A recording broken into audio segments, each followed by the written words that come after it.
মানুষের নেতা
অনুষ্ঠান পরিচালনা করছেন আমাদের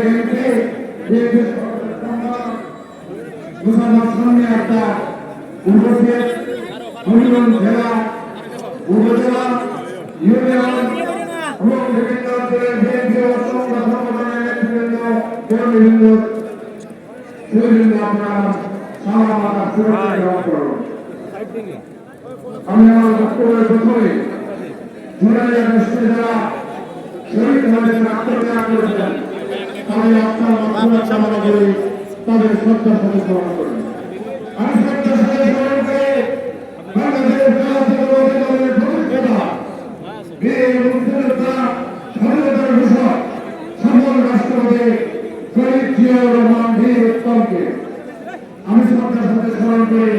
এদেশের মুক্তিযুদ্ধে যারা শহীদ হয়েছে, যারা শ্রম দিয়েছে, যারা যুদ্ধ করেছেন তাদের সকলকে ভাই বন্ধুরা আমার জুলাই আগস্টের বিপ্লবের মাধ্যমে স্বৈরাচারী শেখ হাসিনার পতন ঘটেছে।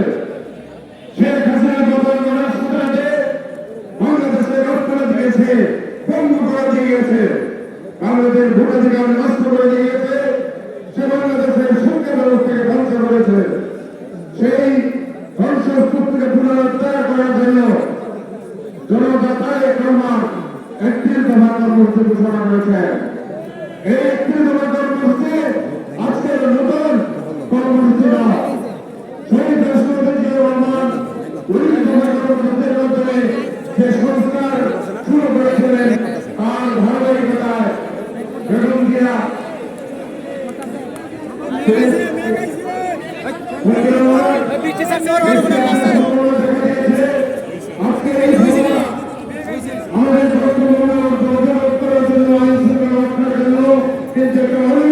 সরকার সেটা সম্পন্ন হলে